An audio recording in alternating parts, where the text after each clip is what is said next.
Bonjour à tous et à toutes, c'est l'activiste Chata. On se retrouve aujourd'hui dans une nouvelle vidéo foire aux questions FAQ. Je vous ai demandé sur mon Instagram de poser des questions et on va y répondre aujourd'hui en vidéo. Donc si vous appréciez ma chaîne, n'hésitez pas à vous abonner, à liker et à partager mes vidéos. Vous pouvez également vous abonner à mon compte Instagram activiste.chata et je vous invite à préparer le thé, le café et le pain au beurre chocolat. Et c'est parti.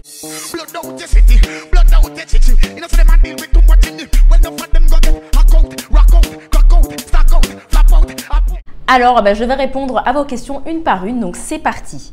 Première question, que penses-tu du Black Owned aux Antilles? Bon, désolé, j'ai un accent pourri en anglais. Mais en gros, que penses-tu du business noir aux Antilles? Alors moi, je pense que c'est un vrai combat actuellement, puisque comme vous le savez, on a beaucoup de difficultés aux Antilles au niveau de la domination des béquets. Et le grand sujet, c'est comment consommer. Comment consommer local, déjà pour des raisons écologiques, mais aussi pour des raisons politiques. Comment consommer non béquet. Et ça, c'est quelque chose qui est assez difficile. C'est un combat au quotidien que je mène aussi là actuellement, vu que je suis en Martinique, je consomme non béquet.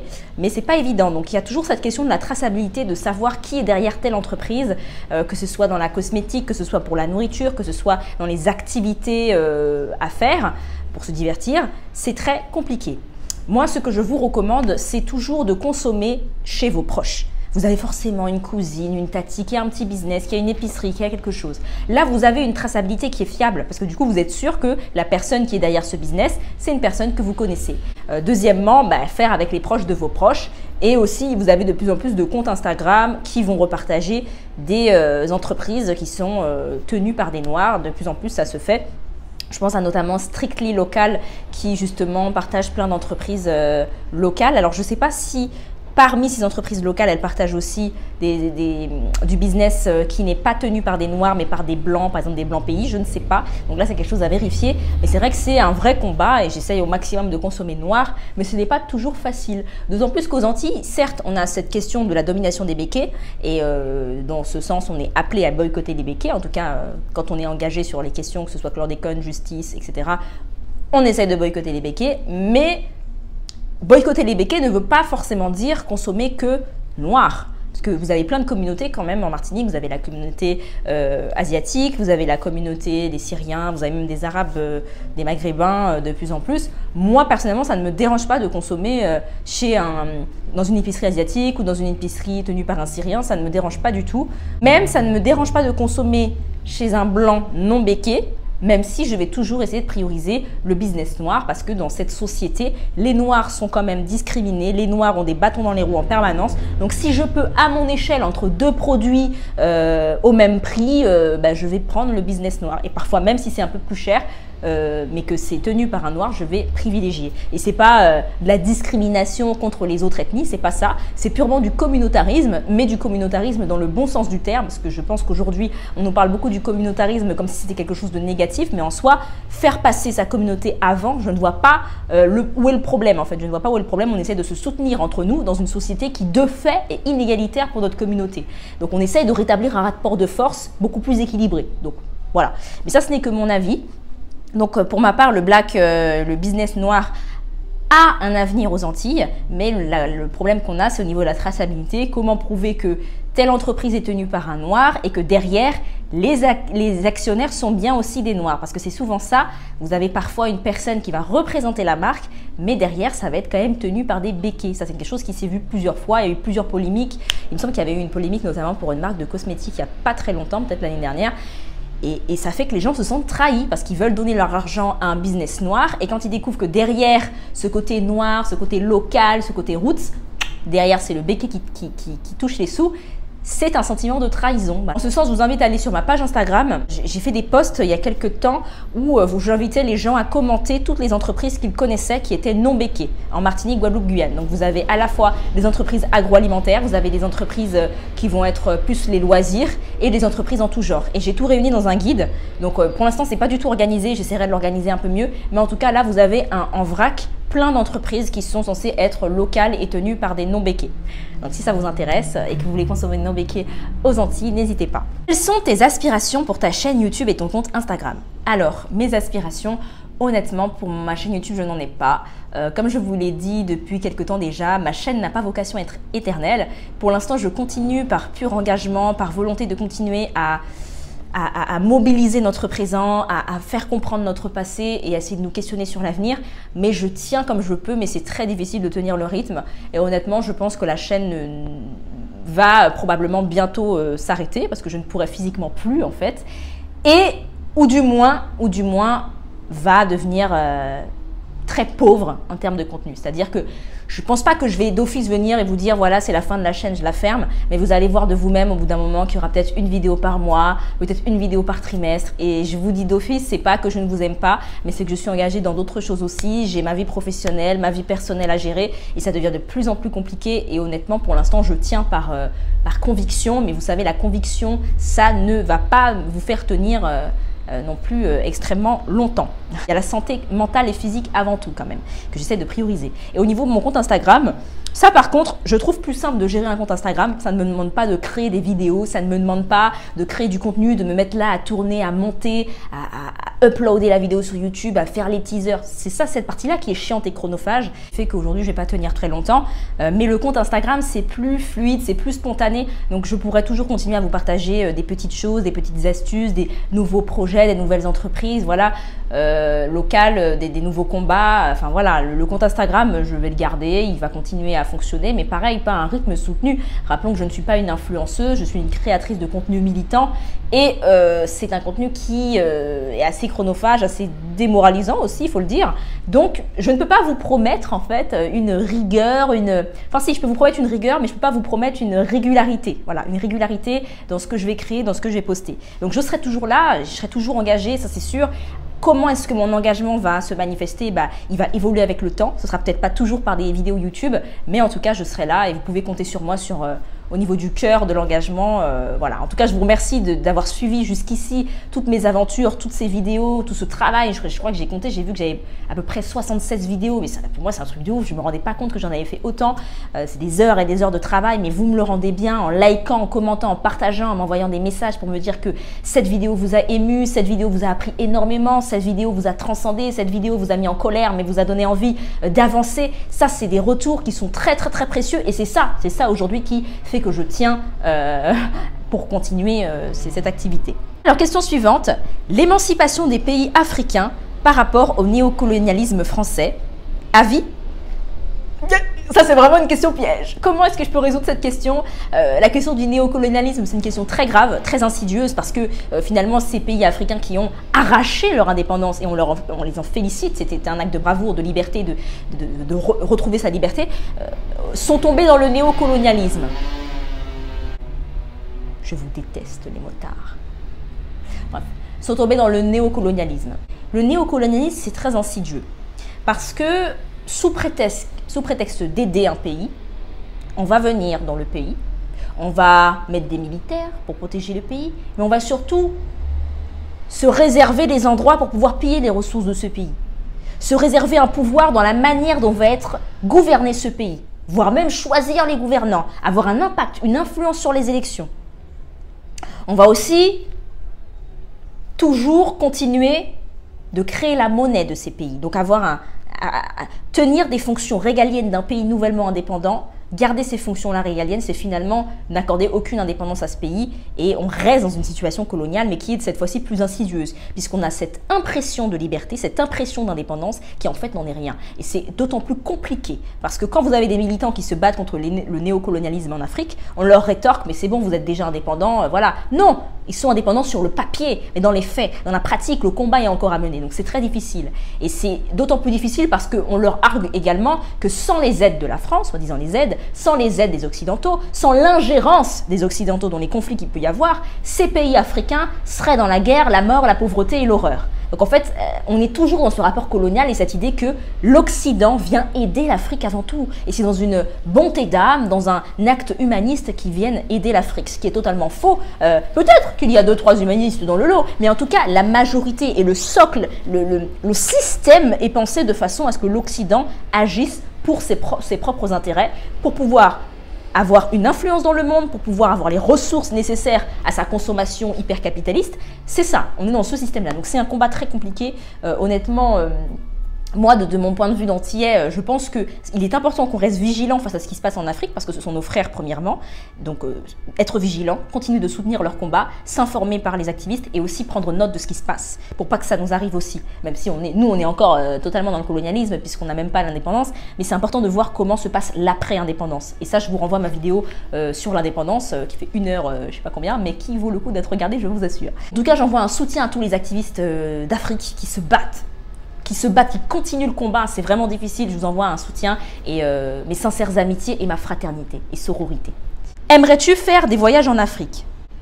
Of course. Mais j'ai envie de vous dire, j'aimerais voyager partout. Mais c'est vrai que j'ai énormément envie d'aller en Afrique.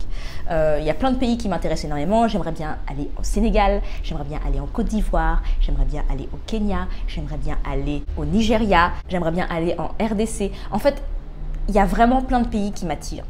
Mais le problème, vraiment actuel, c'est que le porte-monnaie n'est pas coopératif. Voilà, je ne suis pas quelqu'un qui voyage, j'ai pas de thunes. Voilà, je n'ai pas de thunes pour voyager. Voyager, c'est le dernier là, de mes soucis, si vous voulez. Donc, c'est pas quelque chose que je peux me permettre. Dans ma vie, j'ai voyagé un petit peu, mais à chaque fois, c'était des concours de circonstances. C'est-à-dire que, en vérité, dès que j'avais la possibilité d'avoir un petit peu d'argent et de pouvoir partir quelque part, j'allais en Martinique ou en Guadeloupe, notamment dès lors où j'ai compris que je voulais vivre en Martinique, j'essayais d'aller le plus souvent là-bas pour pouvoir m'implanter, m'imprégner et voir si je pouvais vraiment vivre là-bas, si je me sentais de vivre là-bas, et que ce soit même les stages que j'ai pu faire dans mon cursus professionnel, j'ai essayé au maximum de les faire aux Antilles.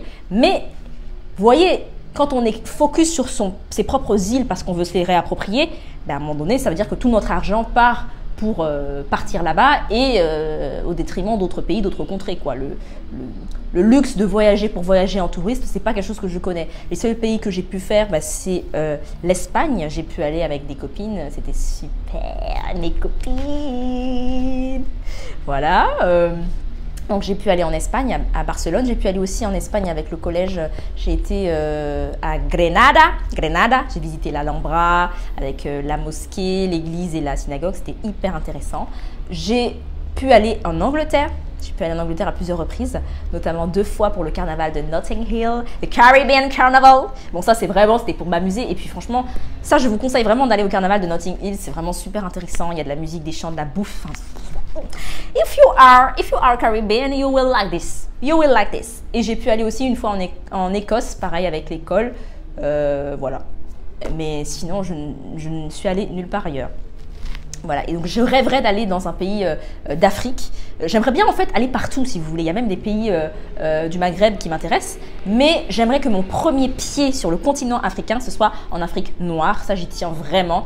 Et c'est vrai que c'est un voyage que je veux bien faire. Je veux pas trop me précipiter parce que je veux bien choisir l'endroit. Je veux bien choisir avec qui je pars. Déjà, est-ce que je pars avec des gens ou est-ce que j'y vais toute seule? Parce que dans ma tête, ce voyage, c'est pas un voyage en mode touriste. C'est en mode retour aux sources. Je veux découvrir cette partie-là de mon histoire, cette partie-là de mon identité. Donc, je suis pas sûre de vouloir être avec des gens qui sont là pour faire la fête, s'amuser et prendre des photos Instagram, tu vois. Donc en fait, moi personnellement, j'aimerais y aller toute seule. Mais je me questionne. Forcément, on est un peu quand même on est aliéné, voilà, on nous donne une image de l'Afrique qui fait que certains pays nous font peur, quoi. On nous montre l'instabilité politique, etc. Donc forcément, je me questionne, mais tout comme je me questionnerais si je devais aller dans certains pays d'Amérique du Sud toute seule, tu vois. Mais en tout cas, je sais que si je m'écoute, je voudrais y aller toute seule. Franchement, je voudrais y aller toute seule. Mais bon, pour l'instant, j'ai pas les thunes pour pouvoir faire un voyage assez carré pour que je puisse m'assurer d'être suffisamment à l'aise partout. Donc pour l'instant, j'ai pas d'argent. Faites des dons pour qu'Activichata aille en Afrique. Faites des dons, c'est ça même, faites des dons. Donnez et vous me verrez en Afrique. Question suivante. Sincèrement, est-ce que tu vas bien? J'adore ce genre de questions. C'est vrai qu'on est dans une société où on se dit tous est-ce que ça va, est-ce que tu vas bien, mais on n'écoute pas la réponse. On n'écoute pas la réponse. On dit tous oui, ça va. On a le sourire, mais en fait, ça va pas. Franchement, niveau moral, on va dire que en vrai de vrai, je ne vais pas très bien. Je suis vraiment épuisée, on va dire même au beurre du burn-out, ou même peut-être en burn-out, mais je pense que je suis dans un déni. Mais le fait d'être en Martinique me permet d'aller bien. C'est-à-dire que moi, la Martinique, c'est vraiment, pour moi, c'est un endroit merveilleux, un endroit fort, riche, les gens, la chaleur, tout. Donc ça me fait du bien et c'est ce qui me fait tenir actuellement. Mais honnêtement, si là j'étais à Paris, j'aurais déjà craqué. Donc on va dire merci à la Martinique et merci aux Martiniquais parce que grâce à vous, grâce à nous, parce que je suis martiniquaise, je tiens la route et j'ai le sourire, mais voilà.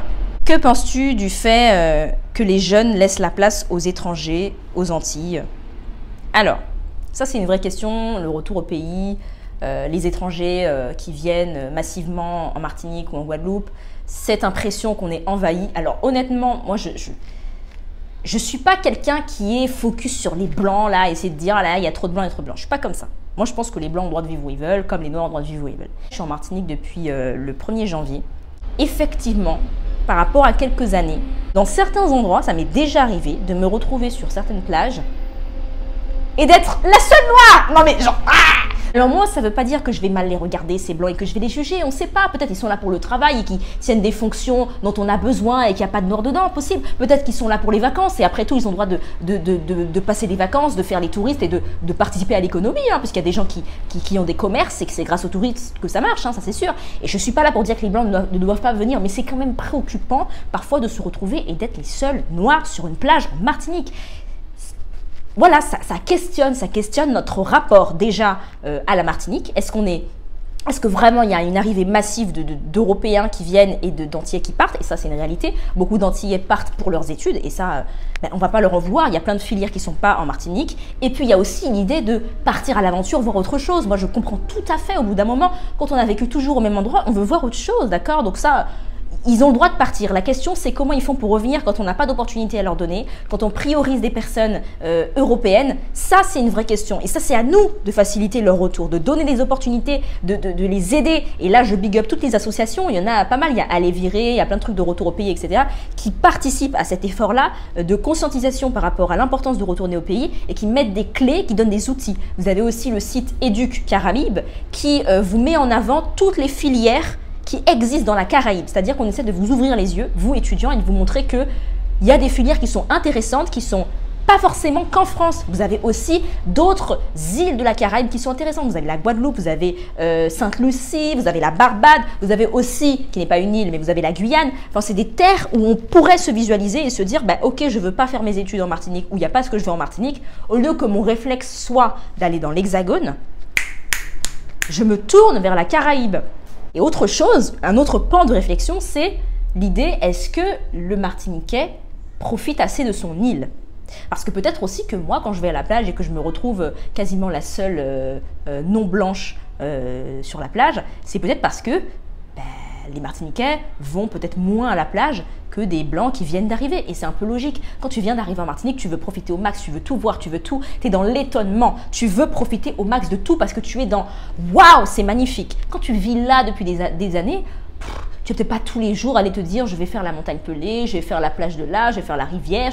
Ouais, c'est normal, tu es dans une routine. Et c'est pour ça que moi aussi, j'aimerais par mes vidéos et par le fait que là, je suis en Martinique et que moi, j'ai cet étonnement vis-à-vis de la Martinique, j'ai envie de vous partager l'envie de redécouvrir votre île parce que c'est votre île et c'est important que vous passiez du temps avec elle, que vous passiez du temps parce qu'on arrive à des fois des conversations où on se rend compte qu'il y a des touristes qui ont plus visité l'île que des locaux.